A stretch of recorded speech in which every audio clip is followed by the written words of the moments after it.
My aunt had joint access to my 15-year-old daughter's savings account. $18,000 from 4 years of part-time work. She withdrew everything for family emergencies without asking. When my daughter checked her balance, it showed $0 I didn't yell. I called the bank, pulled transaction records, and when I showed my aunt the fraud report, she fell to her knees. That moment happened in my mother's living room on a Tuesday afternoon in October. The autumn light came through the bay window at an angle that made the dust visible in the air. My aunt was sitting on the floral couch my mother had owned since I was a child. My daughter stood next to me, her phone still open to her banking app, the screen showing that impossible zero. My mother was in the kitchen, pretending she couldn't hear what was happening 6 feet away. My aunt's husband sat in the recliner by the fireplace, silent, staring at his hands. When I placed the printed transaction history on the coffee table between us, my aunt made a sound I'd never heard another human being make. Then her knees hit the carpet. Let me tell you how we got here. My Aunt Diane has always been the family member everyone protects. She's my mother's younger sister, 53 years old, married to Paul for 29 years. They have 2 sons, both in their 20s now, both still living at home. Diane has never worked outside the home. Paul drives a delivery truck for a beverage distributor. They live in the house Paul's parents left him, mortgage-free, which should mean they're doing fine. But there's always an emergency. Always a crisis. Always a reason why they need money from someone in the family. When I was growing up, my mother would get a phone call every few months. Diane needed $400 for car repairs. Diane needed $600 because the water heater died. Diane needed $1,000 because one of the boys needed dental work. My mother would sigh, write a check, and tell me that family takes care of family. I watched this pattern repeat itself from the time I was 8 years old until I moved out of the house at 22. The requests didn't stop when I became an adult. They just shifted to include me in the rotation. I was 26 when Diane first asked me for money directly. She called me at work, which she never did, so I knew it was serious. Her voice had that trembling quality that meant she'd been crying recently or was about to start. The furnace was broken. It was January. They had no heat. Paul's paycheck wouldn't come for another week. Could I help? Just $500. She'd pay me back by March. I sent her the money that afternoon. March came and went. Then April. Then May. I never mentioned it. She never mentioned it. The money was gone. That pattern continued for the next 12 years. Different emergencies, different amounts. The roof leaked. The car transmission failed. Medical bills from when one of her sons broke his arm. Christmas gifts for the boys. Property taxes. Insurance premiums. Each time, I sent the money. Each time, there was no payback. Each time, I said nothing about it. My mother told me once that I should be more understanding. Diane had a hard life. Diane didn't have my advantages. Diane needed support from people who could afford it. The implication was clear. I could afford it, so I should provide it without complaint. What my mother didn't know, what Diane didn't know, was exactly how much I could afford it. I started my first business when I was 28 years old. I'd been working in corporate finance for 6 years, watching other people build wealth while I collected a salary that seemed impressive to my family, but felt like nothing compared to what I was generating for my employers. I took every certification course I could find. I networked obsessively. I saved 70% of my income for 3 years. Then I started consulting on the side. Financial analysis for small businesses that couldn't afford a full-time CFO, but needed someone who could read their numbers and tell them the truth. My first client paid me $3,000 for 2 weeks of work. My second paid me $5,000. By the end of my first year, I'd made $42,000 outside my regular job. I told no one in my family. The business grew. I brought on 2 associates, then 4, then 8. We moved from financial analysis to full financial strategy and implementation. Our clients weren't small businesses anymore. They were mid-sized companies with revenue in the 8 figures, looking for someone who could optimize their operations and increase their margins. We delivered results. Our reputation grew. Our fees grew with it. By the time my daughter was born, I was making more in a month than my mother had made in a year at her peak earning period. By the time my daughter was 5, I'd built something that would have seemed impossible to anyone who knew me growing up.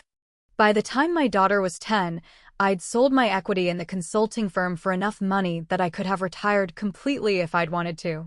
I didn't retire. I started investing. Real estate mostly. Commercial properties with reliable tenants and predictable returns. I was careful. I was strategic. I was successful. My family thought I still worked in corporate finance. They thought I made a decent salary. Comfortable, but not excessive. They thought I lived the way I did because I was good with money, not because I had money. I drove a 7-year-old Camry. I lived in a nice, but not ostentatious house in a good school district. I bought my clothes at the same department stores my mother shopped at. When family asked how I was doing, I said I was doing fine. Fine covered a lot of territory. My daughter Emma knew the truth, but only in the broad strokes. She knew we were secure. She knew she didn't have to worry about college costs or whether we could afford things. She knew her mother worked hard and had done well. But I didn't parade our financial situation in front of her any more than I paraded it in front of my family. I wanted her to understand the value of work. I wanted her to build her own relationship with money, separate from mine. When Emma was 11, she asked if she could start babysitting for neighbors. I said yes. When she was 12, she started pet sitting and dog walking. When she was 13, she began tutoring younger kids in math and science. By the time she was 14, she was working steadily, earning her own money, building her own savings. She was proud of that money. She'd earned it herself. Every dollar represented time she'd spent, work she'd done, value she'd created. She checked her account balance regularly, watching it grow, planning what she might do with it someday. She wanted to study veterinary medicine. She was already researching programs, looking at schools, calculating costs. The money in her account was her foundation, her starting place, her proof that she could build something for herself.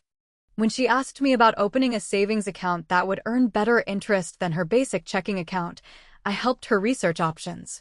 We found an account that offered a competitive rate and had no fees for minors. But it required a joint account holder until she turned 18. I should have been the joint account holder. That was the obvious choice. The logical choice. The choice that would have prevented everything that happened next. But Diane needed a win. That's what my mother said when she suggested that Diane be Emma's joint account holder instead of me.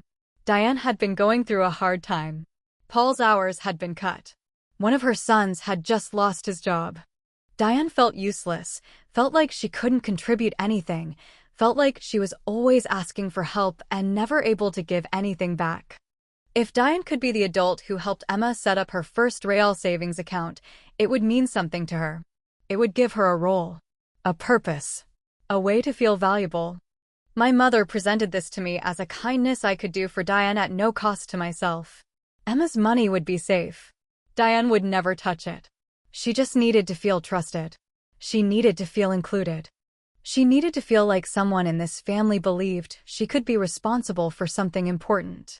I hesitated. Every instinct I had said no. But my mother's voice had that edge it gets when she's determined to make something happen. And Emma, sweet Emma, said she didn't mind. She liked Aunt Diane. Aunt Diane had always been nice to her. If it made Aunt Diane happy, why not? So I agreed. I set up the account with Diane as the joint holder. I explained to Diane that this was Emma's money, earned by Emma, saved by Emma, belonging to Emma. I explained that the joint access was purely administrative, just to meet the bank's requirements for a minor's account. I explained that Emma checked her balance regularly and was tracking every deposit. Diane nodded through all of this. She understood. Of course she understood. She would never touch Emma's money. She was honored that we trusted her with this responsibility. She would take it seriously. For almost a year, everything was fine. Emma continued working, continued saving, continued checking her account and watching her balance grow. She'd started at $4,200 when we opened the account. By month 6, she had $11,000. By month 9, $14,000. By month 11, she'd crossed $18,000. She was 15 years old with $18,000 in savings. Money she'd earned herself. Money that represented 4 years of weekend and after-school work. Money that was building toward her future. Then, on a Monday morning in October, Emma checked her account before school and saw the zero. She thought it was a glitch. Had to be a glitch. She refreshed the app. Still zero. She logged out and logged back in. Still zero. She checked the transaction history. 3 withdrawals.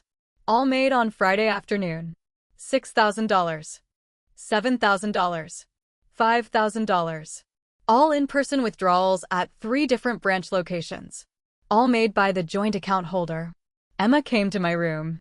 She wasn't crying yet. She was still in the stage where you're so shocked that your body hasn't caught up to what your brain is processing. She handed me her phone. I looked at the screen for approximately 5 seconds before my own brain caught up. Then I called the bank. The customer service representative confirmed what we were seeing. 3 withdrawals, totaling $18,000, made by Diane Morrison, the joint account holder. All within the bank's standard withdrawal limits for in-person transactions when spread across multiple branches. All authorized because Diane had full legal access to the account as the joint holder. I asked if there was any way to reverse the transactions. The representative said no. Diane hadn't committed fraud in the bank's eyes. She was an authorized account holder. She'd presented valid identification. She'd withdrawn funds from an account she had legal access to. From the bank's perspective, this was a family matter, not a banking matter. I thanked the representative. I ended the call. I looked at my daughter, who was now crying, and I made her a promise. She would get every penny back. I would handle this.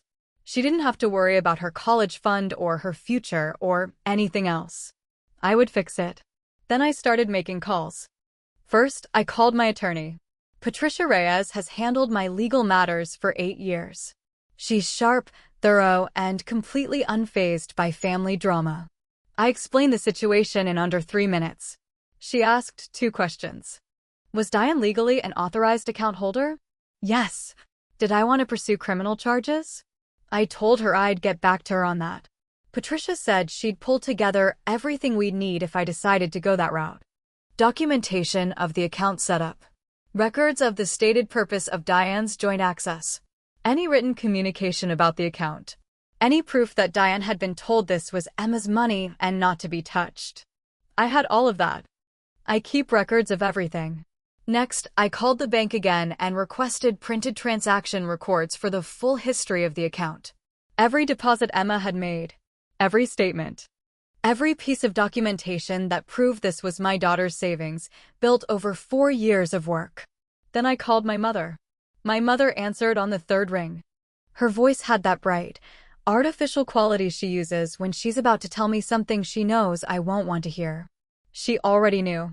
Of course she already knew. Diane had called her Friday afternoon, crying, explaining that she'd had to borrow some money from Emma's account. Just temporarily. Just until Paul's next paycheck. There had been an emergency. A real emergency this time. She'd pay it back. She promised she'd pay it back. She just needed my mother to explain to me, when I found out, that she'd had no choice. My mother had agreed to do exactly that. She'd been waiting for my call. Emma has $18,000, my mother said. She's 15. She doesn't need it right now. Diane needed it. These things happen in families. You help each other. You don't make a federal case out of it. I asked my mother if she knew what the emergency was. What crisis had required $18,000 in cash, withdrawn in 3 separate transactions across 3 bank branches in a single afternoon? My mother's voice got defensive. She didn't know the specific details. Diane would explain when the time was right. The point was that Diane had needed help and the money was available and Emma would get it back eventually. Eventually. I told my mother I would be coming over on Tuesday afternoon. I told her to make sure Diane was there.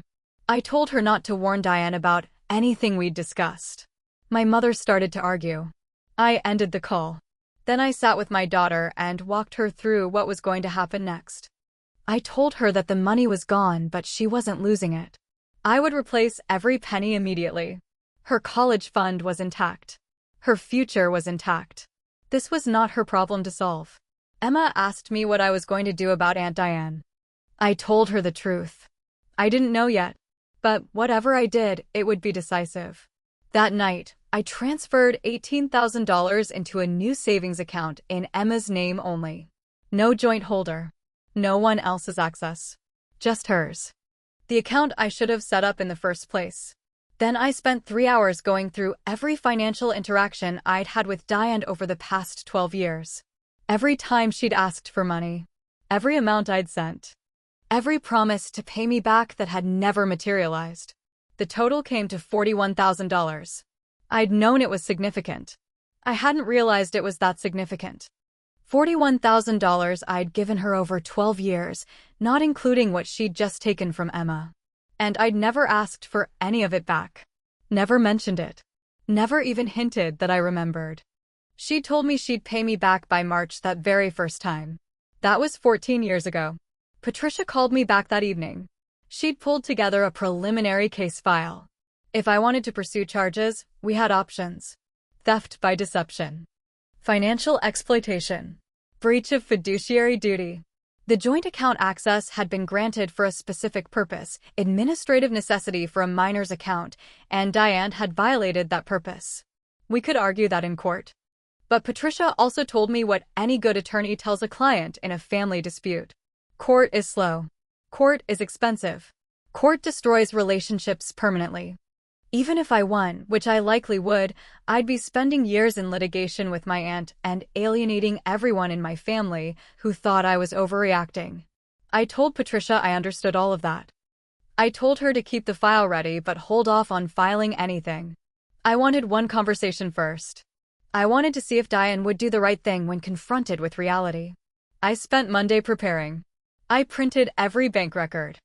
I made a spreadsheet of every dollar I'd ever given Diane with dates and stated purposes. I printed our text message exchanges where she'd promised repayment. I organized everything into a folder that told a story even if you didn't read every page. Then I called my mother and confirmed that Tuesday afternoon still worked. She said Diane would be there. Her voice was tight. She knew this wasn't going to be a pleasant conversation, but I don't think she understood the scope of what was coming. Tuesday morning, I took Emma to school. I told her she could text me if she needed anything, but otherwise I'd see her that evening and everything would be handled. She hugged me before she got out of the car.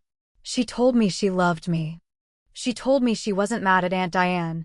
She was just confused about why someone would do that. I told her that sometimes people make choices that don't make sense to anyone but themselves. I told her that her aunt was about to learn something about consequences. Then I drove to my mother's house. Diane's car was already there when I arrived.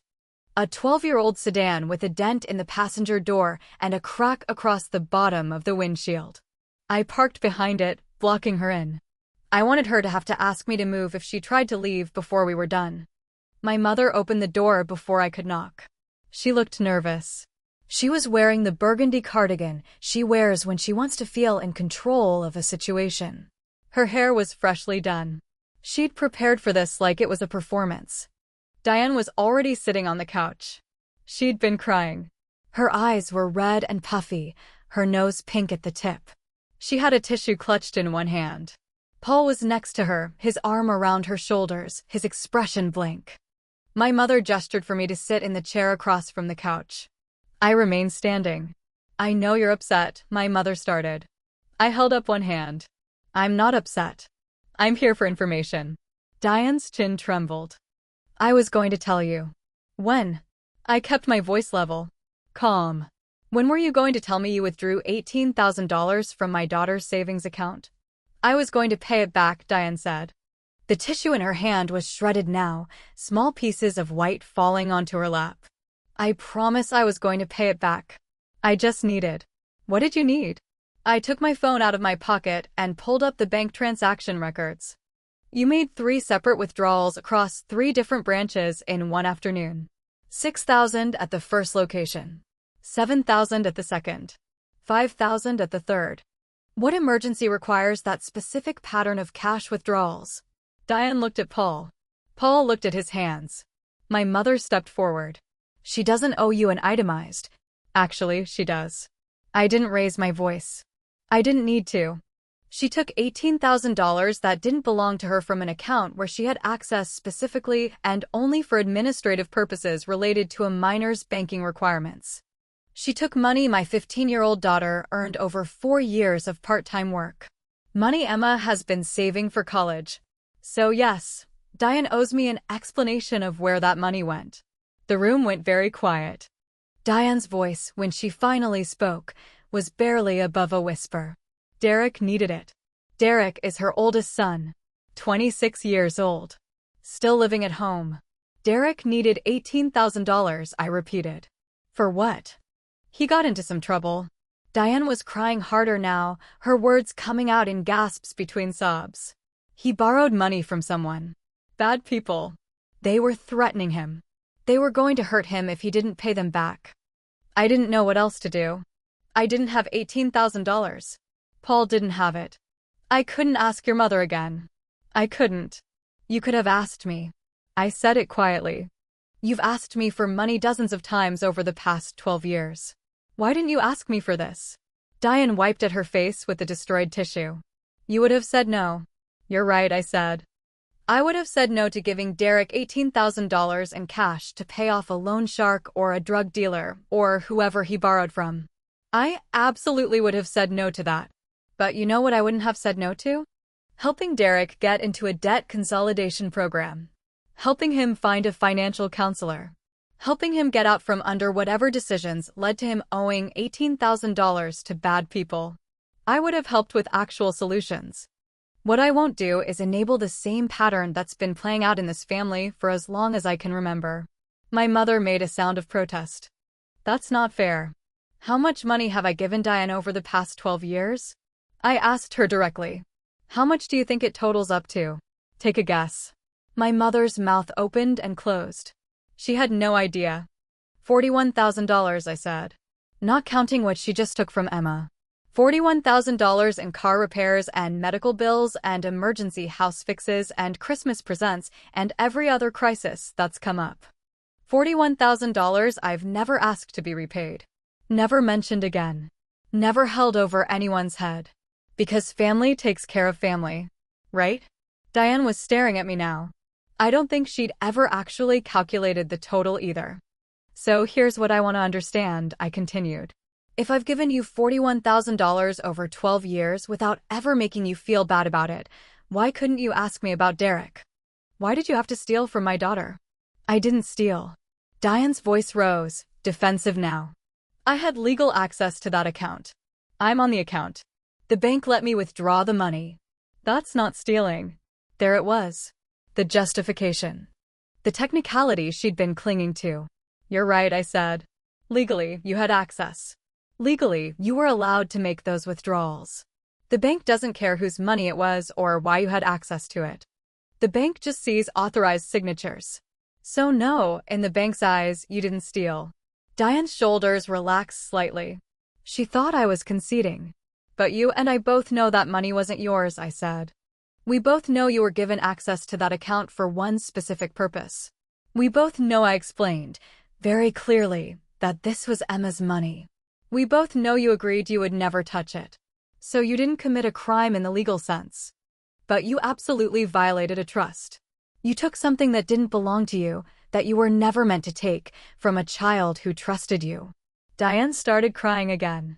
I didn't have a choice. They were going to hurt him. What was I supposed to do? You were supposed to ask me, I said.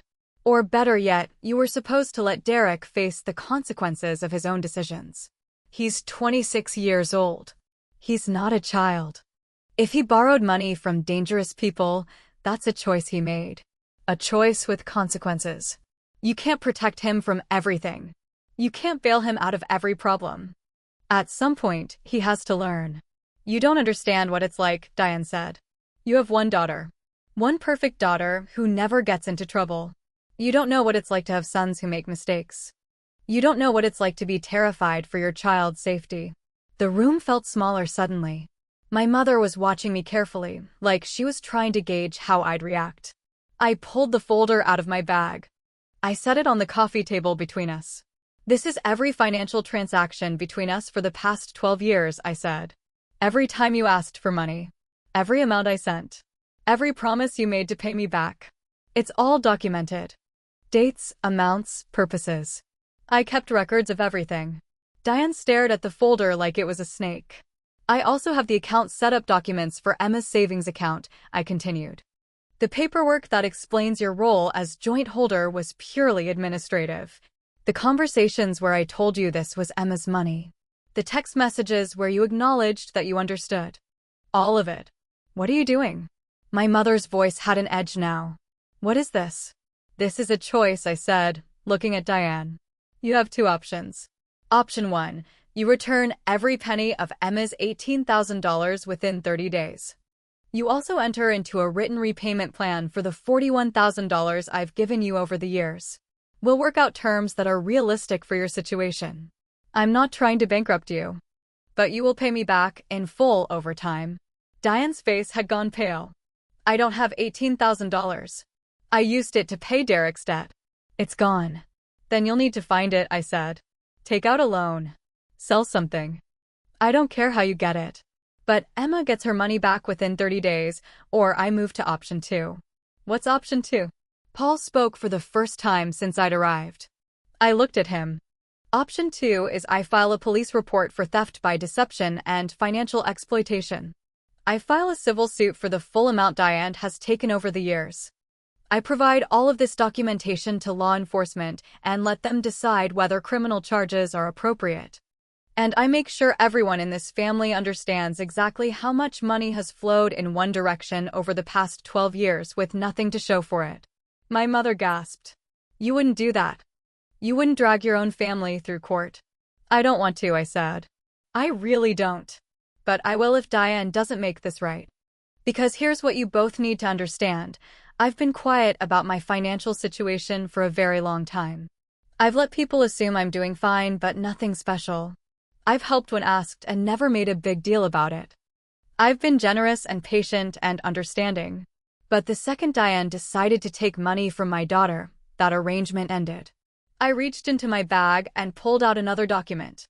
My personal financial statement, prepared by Patricia, showing my net worth. I didn't hand it to anyone. I just held it so they could see the number at the bottom. The number that showed I could hire any attorney I wanted and pursue this for as long as necessary without even noticing the cost. Diane's eyes went wide when she saw it. So here's the truth, I said. I can afford to lose $18,000. I can afford to lose $41,000. I can afford to never see any of this money again and still be completely fine. But Emma can't. Emma spent 4 years earning that money. She sacrificed weekends and after-school time.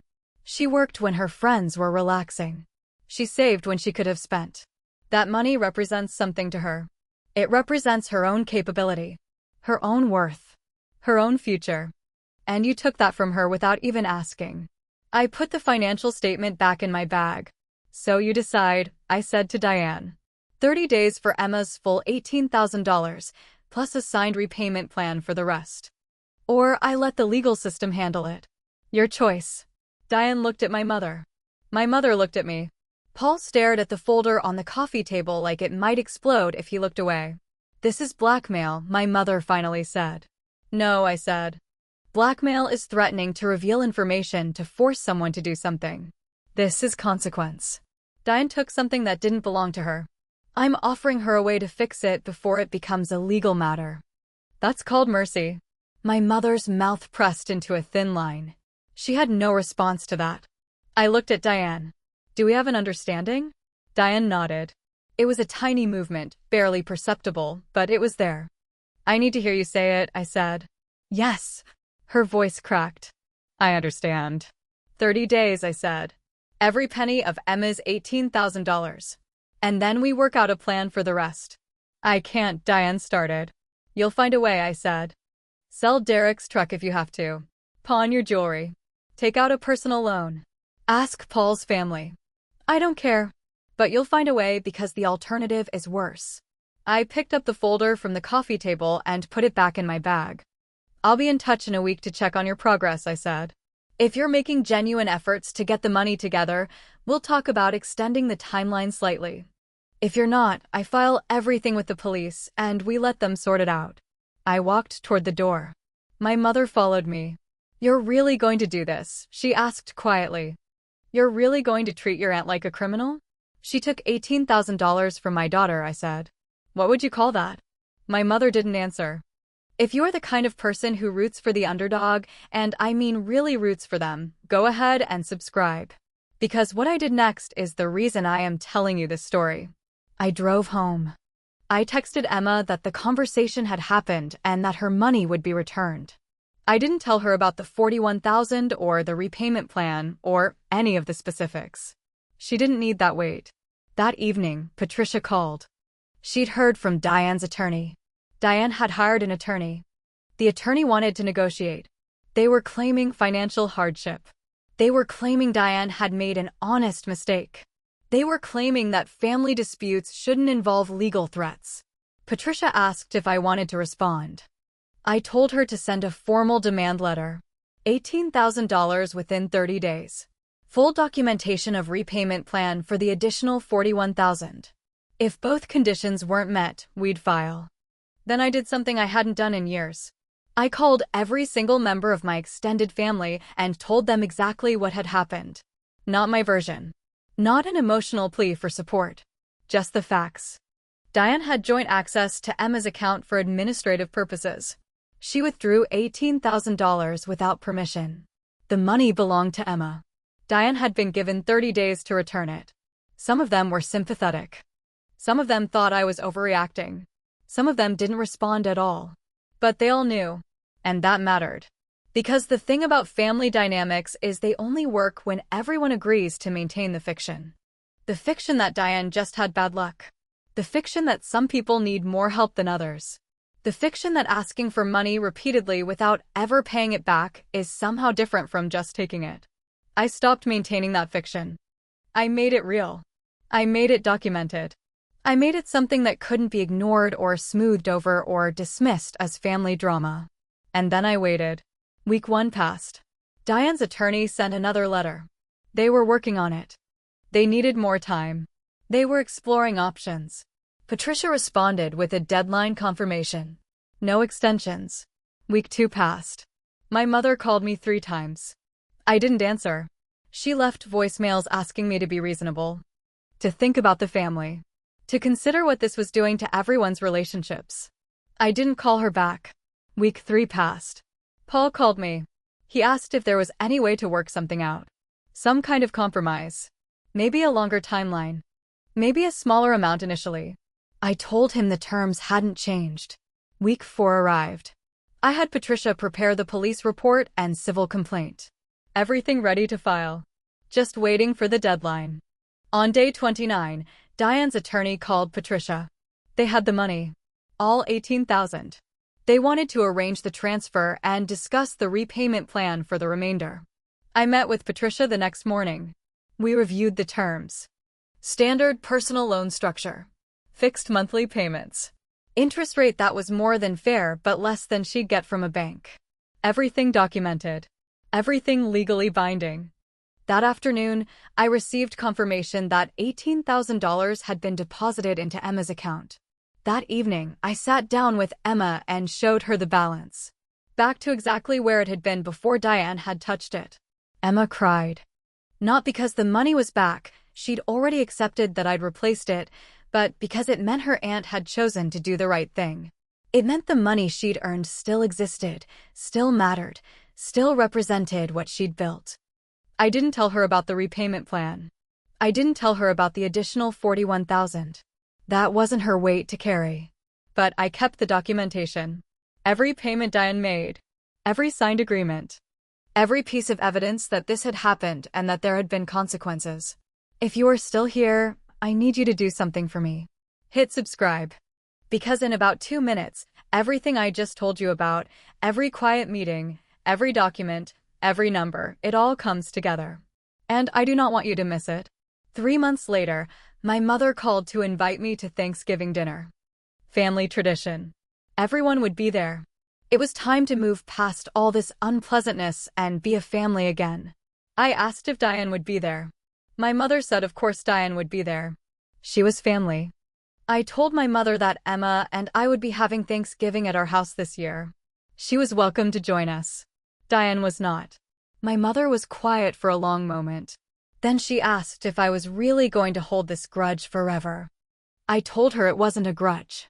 It was a boundary. Diane had violated my daughter's trust. Until Diane finished her repayment plan and demonstrated genuine accountability, she wouldn't be welcome in my home. That might take years. It might never happen. Either way, Emma's well-being came first. My mother hung up without saying goodbye. Thanksgiving came. My mother didn't join us. We had dinner with friends instead. Emma invited 2 of her classmates whose families were traveling. We made too much food. We laughed. We played board games. No one mentioned Diane. December arrived. Diane made her second monthly payment on the repayment plan. On time. Full amount. No excuses. January came. Third payment. Also on time. Patricia told me that Diane had taken a part-time job at a grocery store. She was working 20 hours a week on top of everything else. Paul had picked up overtime shifts. Derek had moved out, finally, though Patricia's sources suggested he'd been encouraged to leave by his parents. I felt nothing about any of this. Not satisfaction. Not vindication. Not sympathy. Just acknowledgement that consequences were playing out as designed. Emma's savings account continued to grow. She added to it every month. She researched veterinary programs. She made plans. She built her future on the foundation she'd created herself, without anyone stealing it from her again. And I went back to work. Back to my investments. Back to building wealth quietly while letting my family believe whatever they needed to believe about my financial situation. The difference now was that everyone knew I had resources. They just didn't know the scope. And they'd learned that asking me for money came with terms. Real terms. Documented terms. Terms that couldn't be ignored when the next emergency inevitably arrived. My phone rang less often after that. The requests for help became less frequent. When they did come, they were more careful. More respectful. More acknowledging that this was a loan, not a gift, and that repayment was expected. I said no more often. I felt no guilt about it. Because here's what I'd finally learned. Helping people who refuse to help themselves isn't kindness. It's enabling. And enabling someone to avoid consequences doesn't protect them. It just delays the inevitable moment when reality catches up. Diane's reality had caught up. And whether she liked it or not, whether my mother approved or not, whether the rest of the family thought I was too harsh or not, that reality was forcing her to change patterns that had been destroying her for decades. She got a job. She made payments. She started building something resembling financial responsibility. And Emma got her money back. Every penny. Exactly as she'd earned it. Exactly as it should have been. That was the only outcome that mattered. The months that followed felt like holding my breath underwater. Every payment Diane made arrived exactly on schedule. Every month, the same amount. No excuses. No requests for extensions. Just the money, transferred into the account Patricia had set up for tracking purposes. I didn't feel victorious about it. I felt tired. Emma thrived. That was what mattered. Her grades stayed strong. She picked up more tutoring clients. She researched veterinary programs with the focus of someone who knew exactly what she was building toward. She never mentioned Diane. Never asked about the repayment plan. Never brought up Thanksgiving or Christmas or any of the family gatherings we'd stopped attending. I wondered sometimes if that was healthy. If she was suppressing something. If there would be fallout later. But when I watched her with her friends, laughing in our kitchen while they made cookies for a school fundraiser, I saw someone who felt safe. Someone who knew her mother would protect her. Someone who understood that boundaries were acts of love, not cruelty. That was enough. March arrived. Diane made her 5th payment. I was sitting in my home office when the notification came through. I glanced at it, confirmed the amount, and went back to reviewing investment portfolios for a client. My phone rang 20 minutes later. My mother's name appeared on the screen. I'd been expecting this call for months. I answered. Your aunt is working herself to death. No greeting. No preamble. Just accusation wrapped in concern. She's working 20 hours a week at a grocery store, I replied. That's hardly to death. She's 60 years old. She has arthritis. She can barely lift the heavy items they ask her to stock. My mother's voice had that tremor that meant she was either genuinely upset or performing upset. I could never tell which. Then she should request accommodations or find different work. She needs the money. You know she needs the money. For the repayment plan she agreed to. I kept my voice neutral. The plan that exists because she stole $18,000 from my daughter. That word. My mother made a sound of disgust. You keep using that word like she held Emma at gunpoint. She made a mistake. She's paying for it. How long are you going to punish her? I set down my pen. I'm not punishing her. I'm holding her accountable. Those are different things. You're splitting hairs. No, I'm drawing a line. Diane violated my daughter's trust. She took money that didn't belong to her. She did it deliberately, across 3 separate bank branches, to avoid withdrawal limits. That's not a mistake. That's a choice. And choices have consequences. Silence on the other end. Then, she's family. So is Emma. Emma got her money back. Emma is fine. Diane is the one suffering now. I leaned back in my chair and looked out the window. Early spring.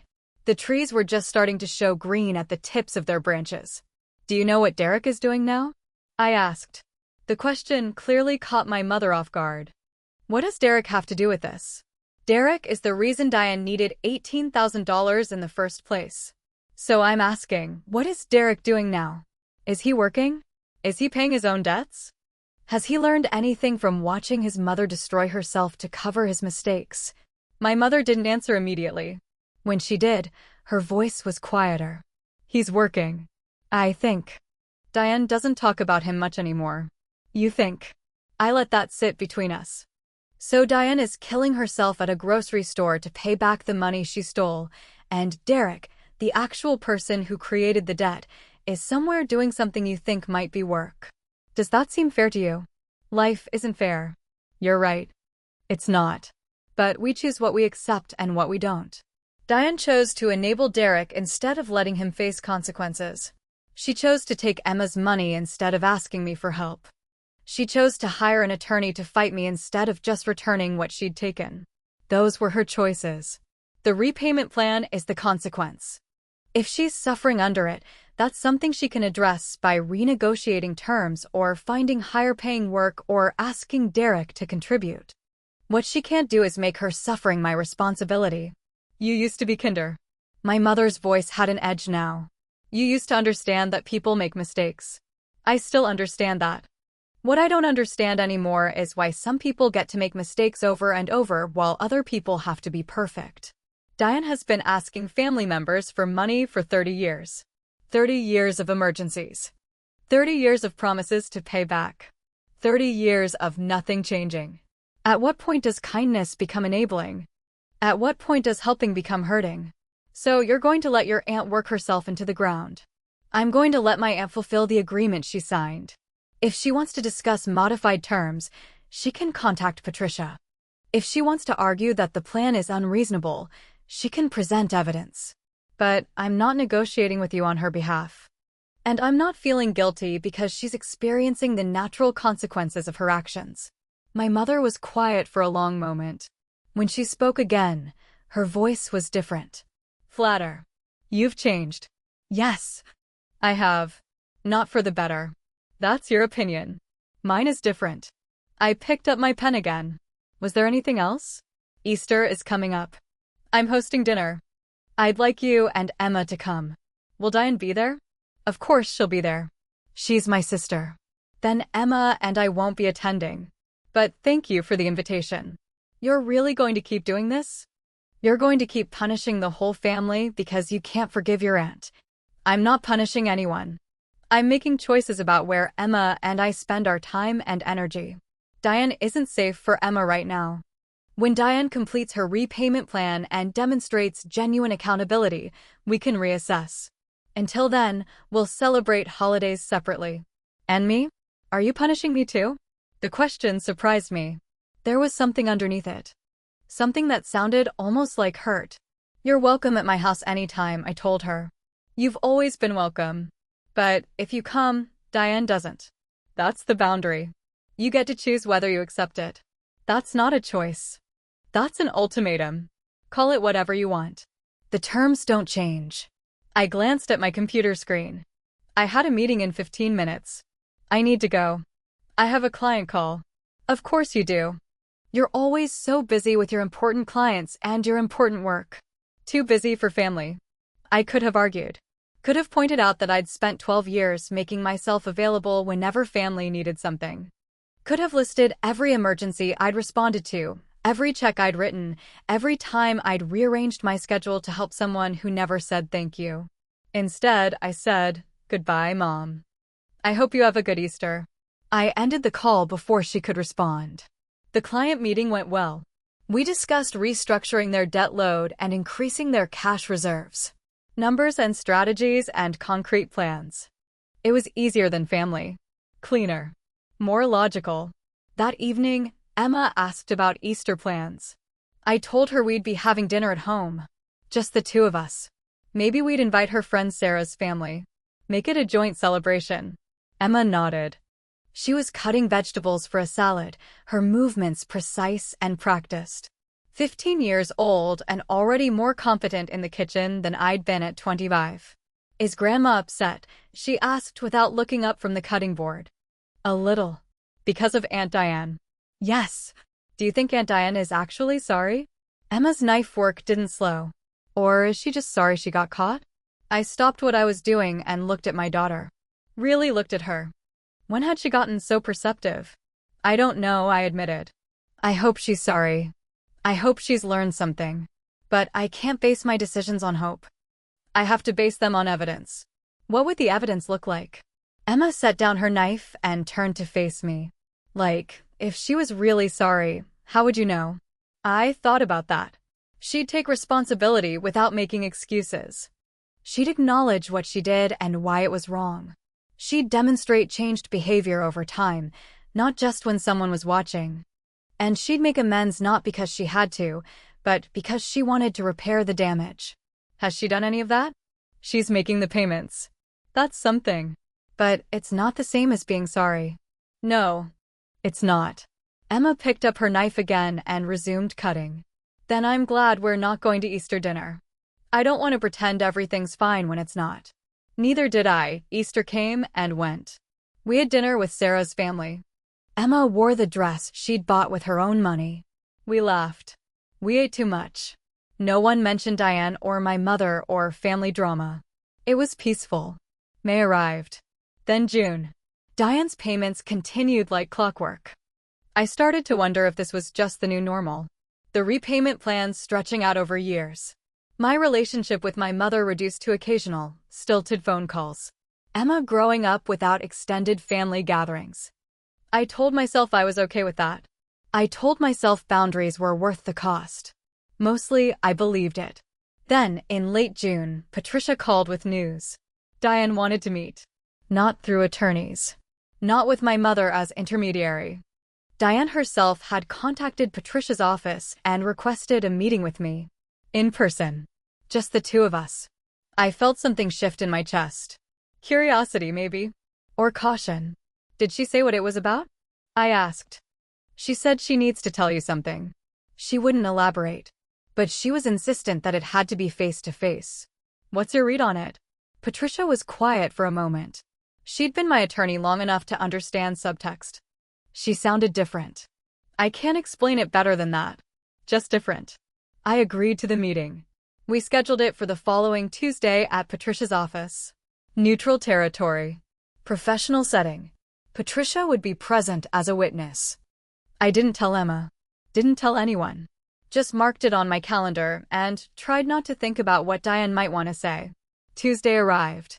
I dressed carefully. Professional but not aggressive. I wanted to signal that I was taking this seriously but not that I was trying to intimidate. Patricia's office was downtown, 14th floor of a glass building with a view of the river. I arrived 10 minutes early. Diane was already there, sitting in the reception area. She looked older than I remembered. Thinner. Her hair was grayer. Her clothes were clean but worn. The woman who'd sat on my mother's couch 7 months ago and justified stealing from my daughter seemed like a different person from the one sitting in front of me now. She stood when she saw me, her hands twisted together in front of her body. "Thank you for coming," she said quietly. I nodded. Didn't speak. Just followed Patricia into the conference room. We sat across from each other at the polished wood table. Patricia sat at the head, her notepad and pen ready. Diane's hands were still moving, fingers lacing and unlacing in her lap. "You wanted to talk," I said. Not unkind, but not warm either. Neutral. Diane took a breath. "Let it out. I need to tell you some things. And I need you to just listen until I'm done. Can you do that?" I glanced at Patricia. She gave a small nod. "All right," I said. Diane's hands finally stilled. She placed them flat on the table in front of her, like she was bracing herself. "I stole from Emma." The words came out clear. Definitive. I know I said I borrowed it. I know I tried to justify it. But what I did was steal. From a child. From my niece. There's no version of that story where I'm not the villain. I kept my face neutral. Waited. "Derek didn't borrow money from dangerous people," Diane continued. "That was a lie. Derek gambled. Online poker. He'd been doing it for months. He lost $18,000 in 6 weeks. When he came to me, desperate, begging for help, I didn't even ask him what he'd done. I just knew I had to fix it. Because that's what I've always done. Fix things for my boys. Protect them from consequences. Keep them from having to face their own mistakes." She paused. Swallowed hard. I knew where Emma kept her account information. I'd watched her log into her banking app 100 times. She trusted me. So I went to 3 different branches because I knew a single withdrawal that large would trigger questions. I pretended it was my own emergency fund. My savings. The tellers believed me because why wouldn't they? The room was very quiet. I could hear the ventilation system, a low hum in the background. When you confronted me, my first instinct was to defend myself. To make you the bad guy for being so rigid. So unforgiving. I hired an attorney to fight you because I genuinely believed I was the victim in all of this. Can you imagine? I stole from a 15-year-old and convinced myself I was the one being wronged. Diane's voice cracked slightly. She cleared her throat and continued. "It took me about a month of working at that grocery store to understand what I'd done. Really understand it. Not just the theft. The pattern. The 30 years of asking people for money and never paying it back. The way I'd trained my sons to believe that someone would always bail them out. The way I taught them that responsibility was optional if you could find someone else to carry it for you." She looked directly at me for the first time since we'd sat down. "I owe you $61,000 total. 18 from Emma's account. 43 from the money you've given me over the years that I never repaid. I've made 7 payments so far. That leaves $54,400. At my current rate, it'll take me 6 more years to pay you back in full." I started to speak. Diane held up one hand. "Let me finish. Please." I settled back in my chair. I can't work at that grocery store for 6 more years. My body won't hold up. My arthritis is getting worse. Some days I can barely stock shelves. So I've been looking for other work. Better paying work. And I found something. She reached into the bag beside her chair and pulled out a folder. She slid it across the table to me. Inside was a job offer letter. Assistant manager position at a senior living facility. 35 hours a week. $17 an hour. Benefits after 90 days. I start in 2 weeks, Diane said. It's more money. Easier work. And there's room for advancement. The director told me if I prove myself, I could move up to full manager within a year. That would be $22 an hour. She pulled out another document. A revised repayment plan. With the new salary, I can increase my monthly payment by $200. That cuts the timeline down to 4 years. Maybe less if I can get the promotion. I looked at the numbers. They were realistic. Conservative, even. She wasn't promising miracles. Just steady, incremental progress. Derek moved out, Diane said quietly. I told him he couldn't live with us anymore unless he was actively working and contributing to household expenses. He fought me on it. Said I was being cruel. Paul backed me up for the first time in I don't know how long. Derek's been renting a room from a friend for 3 months now. He got a job at a warehouse. I don't know if it'll stick. But that's not my responsibility anymore. She took a breath. My other son, Marcus, is different. He's been working steadily since he graduated high school. Saving money. Making plans. I never gave him credit for that because I was too busy cleaning up Derek's messes. I apologized to him last month. Told him I was proud of him. That I should have said it years ago. Diane's eyes were wet now, but she didn't cry. Just blinked hard and kept going. I'm not asking you to forgive me. I'm not asking you to reduce the debt or extend the timeline or make this easier. I'm just telling you that I understand now. What I took from you. What I took from Emma. What I took from my own sons by never letting them grow up. She reached across the table and tapped the revised repayment plan. This is my commitment. For years. Maybe less. Every penny with interest. And when it's done, I don't expect us to be family again the way we were. I don't expect Emma to trust me. I don't expect you to invite me to holidays. I just expect to be able to look at myself in the mirror and know I did the right thing. Finally, she sat back. Her hands were steady now. That's what I needed to tell you. I looked at the job offer letter. At the revised payment plan. At the woman sitting across from me who looked nothing like the person who'd sat on my mother's couch and justified stealing from her own niece. Patricia was writing notes. Not speaking. Just documenting. I thought about what Emma had asked me. How would I know if Diane was really sorry? This was evidence. Not perfect evidence. Not complete evidence. But evidence nonetheless. The revised payment plan is acceptable, I said finally. Patricia will draw up the amended agreement. We'll need everything in writing. Diane nodded quickly. Of course. And I want quarterly updates. Not just payment confirmations. Updates on your employment status. Proof that you're maintaining the plan. Yes. Absolutely. I paused. Considered my next words carefully. If you complete this plan, if you make every payment for 4 years without asking for extensions or making excuses, we can talk about what a relationship between our families might look like. I'm not promising reconciliation. I'm not promising Emma will want a relationship with you. But I'm saying the door isn't permanently closed. It's just closed right now. Something shifted in Diane's expression. Not quite hope. Something more cautious than that. But lighter than resignation. Thank you, she said softly. That's more than I deserve. It's exactly what you deserve, I corrected. You're doing the work. You're taking responsibility. That deserves acknowledgement. We spent another 30 minutes going over details with Patricia. Diane signed the amended agreement. I signed it. Patricia witnessed both signatures and made copies for everyone. When we were done, Diane stood slowly. She looked at me across the table. I know I don't have the right to ask this, she said. But would you tell Emma that I'm sorry? Really sorry.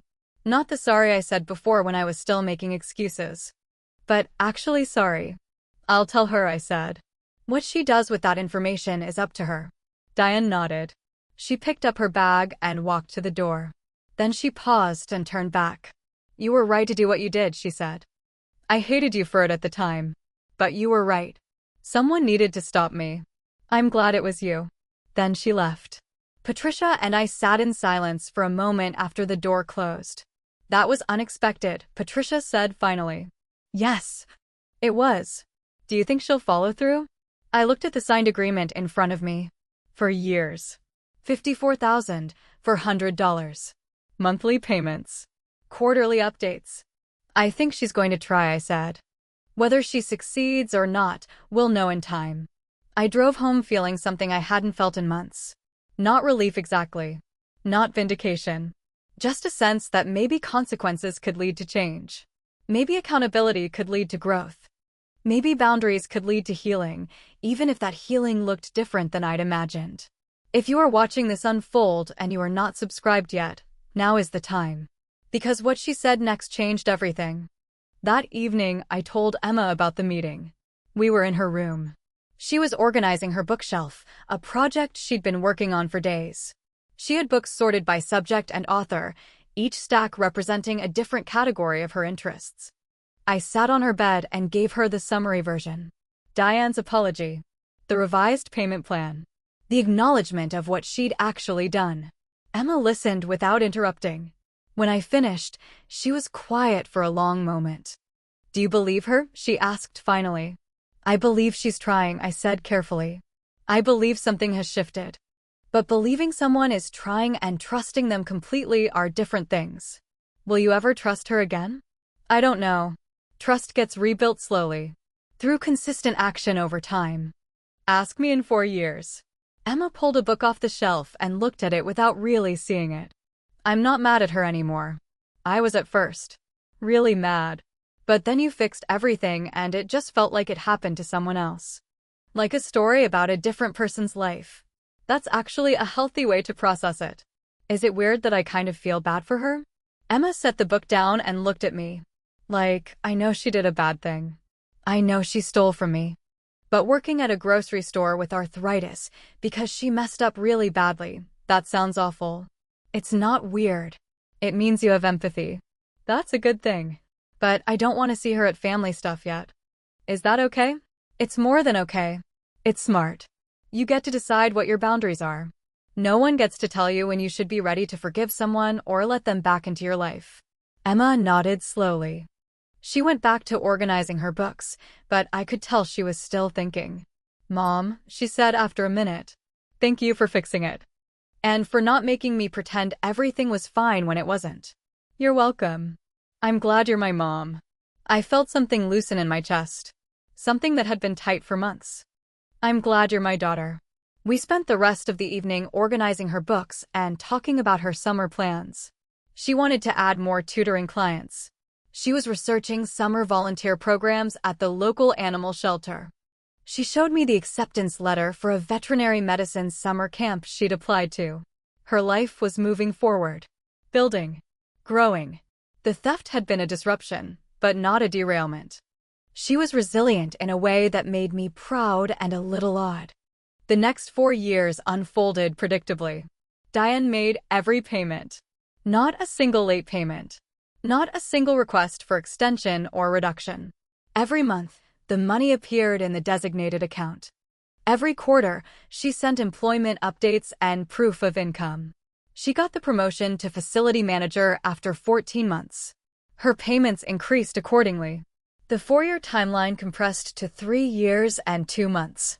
Derek, from what I heard through family channels, bounced between jobs for the first year. Then he found steady work as a construction foreman. He got his own apartment. Started paying his own bills. Whether that would last, I didn't know. But it was more than he'd been doing before. Marcus got engaged. Started planning a wedding. Diane called me about 6 months before the wedding to ask, very carefully, if Emma and I would attend. I told her I'd think about it. I talked to Emma. She was 18 by then. About to start college. She'd been accepted to 3 veterinary programs and was deciding between them. Her savings account, untouched since I'd replaced the stolen money, had grown to almost $30,000. "Do you want to go to Marcus's wedding?" I asked her. She considered it. "Will Aunt Diane be there?" "She's the groom's mother. She'll definitely be there." "Will she try to talk to me?" "I don't know. I can ask her not to if you want." Emma thought about that. "No. Don't ask her not to. If she talks to me, I'll decide in the moment if I want to talk back. But I don't want it to be weird and planned." We went to the wedding. Diane saw us arrive. I watched her face change when she noticed Emma. Something between hope and fear. She didn't approach us during the ceremony. Didn't try to sit near us at the reception. But later, when Emma was getting punch at the refreshment table, Diane appeared next to her. I was standing 20 feet away. Close enough to see but not to hear. Close enough to intervene if Emma gave me a signal. They talked for maybe 3 minutes. Emma's body language was neutral. Not hostile, but not warm. Diane's hands were doing that twisting thing they did when she was nervous. Then Emma said something that made Diane's eyes fill with tears. Diane nodded. Emma nodded back. They stood there for another moment in silence. Then Emma came back to where I was standing and Diane walked away. What did you say to her? I asked quietly. I told her I appreciated that she'd been making her payments, and that maybe someday we could be normal around each other. But not yet. How did she respond? She said she understood, and that she'd wait as long as it took. That was the last time Emma and Diane spoke for another year. The final payment cleared on a Tuesday afternoon in September. 3 years, 2 months, and 6 days after that meeting in Patricia's office. $54,400, paid in full. Patricia called to confirm receipt. I thanked her and asked her to send confirmation to Diane. Then I sat at my desk and looked at the closed file on my computer screen. The one labeled with Diane's name. The one that contained every payment record, every quarterly update, every piece of documentation from the past 3 years. It was done. I felt oddly empty. Like I'd been carrying something heavy for so long that I didn't know what to do with my arms now that I'd set it down. That evening, I received a text from Diane. Just 4 words, thank you. I'm sorry. I didn't respond immediately. I sat with my phone in my hand, thinking about what I wanted to say.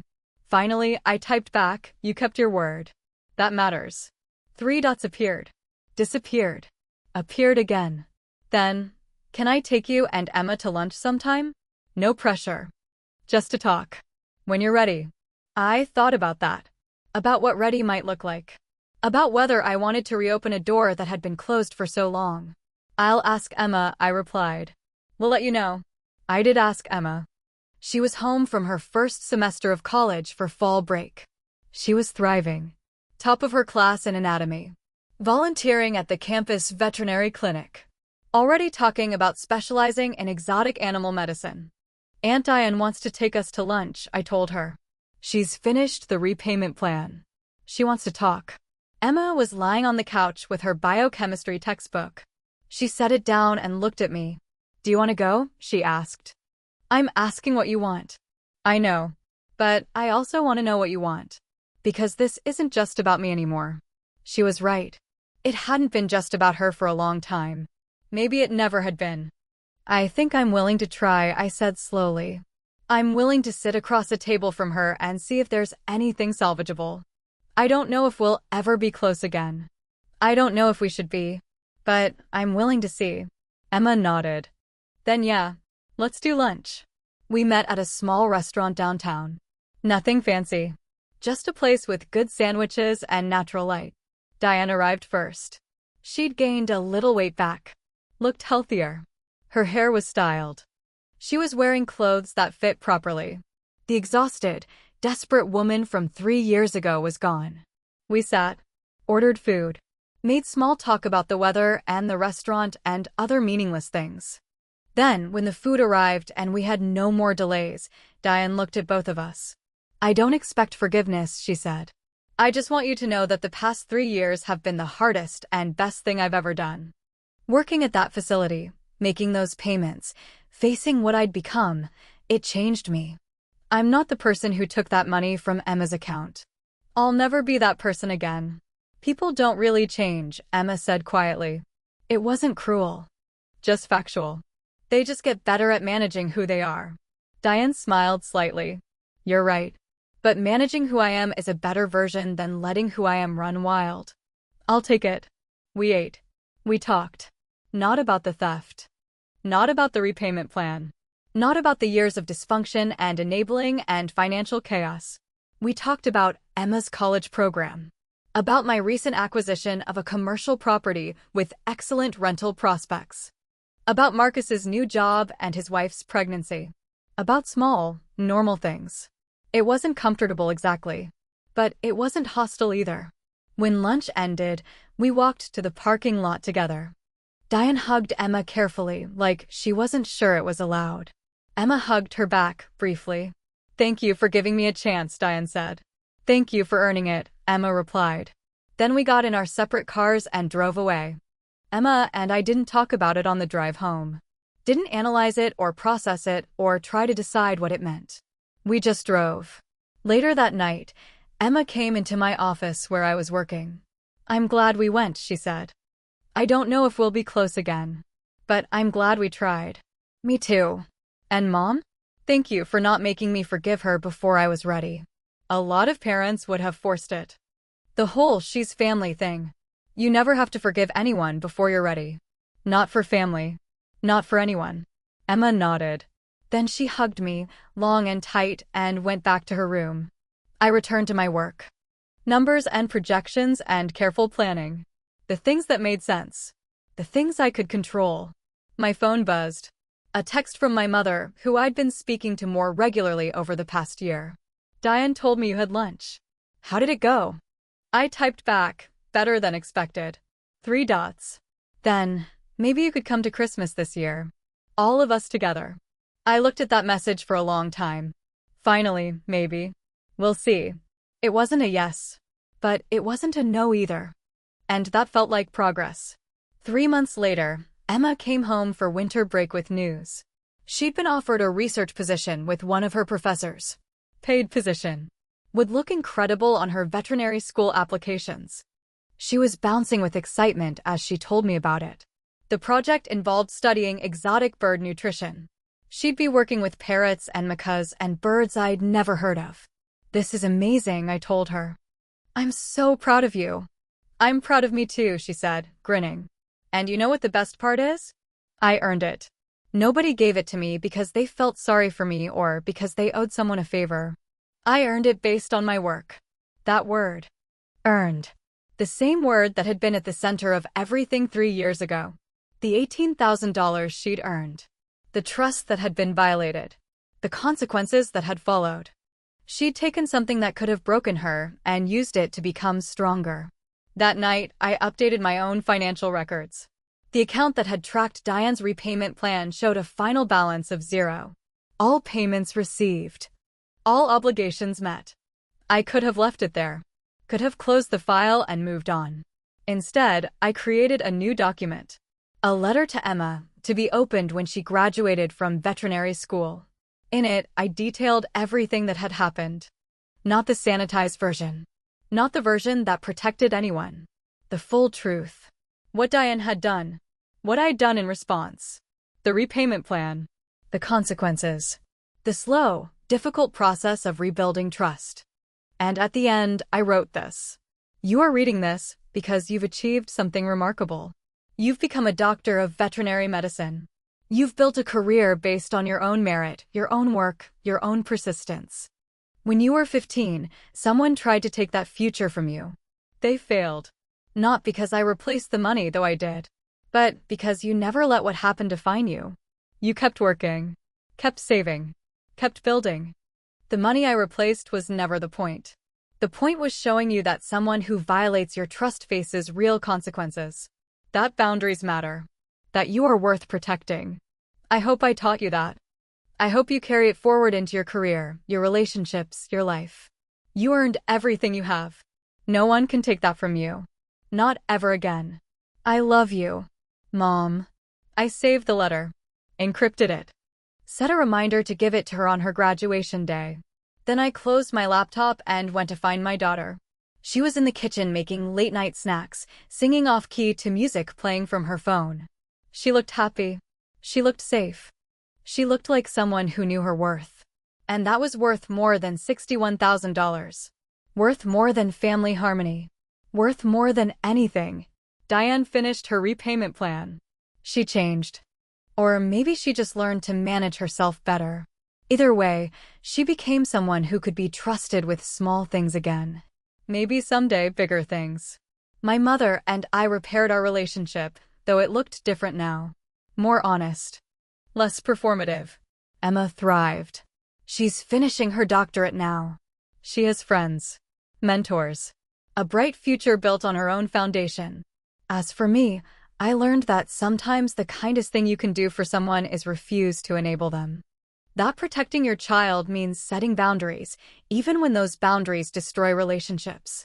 That accountability is a gift, even when it doesn't feel like one. Diane and I have lunch occasionally now. Maybe 3 or 4 times a year. We're not close. We'll never be close. But we're civil. We're honest. We're something. And that's enough. So, did I go too far? Or not far enough? Tell me in the comments.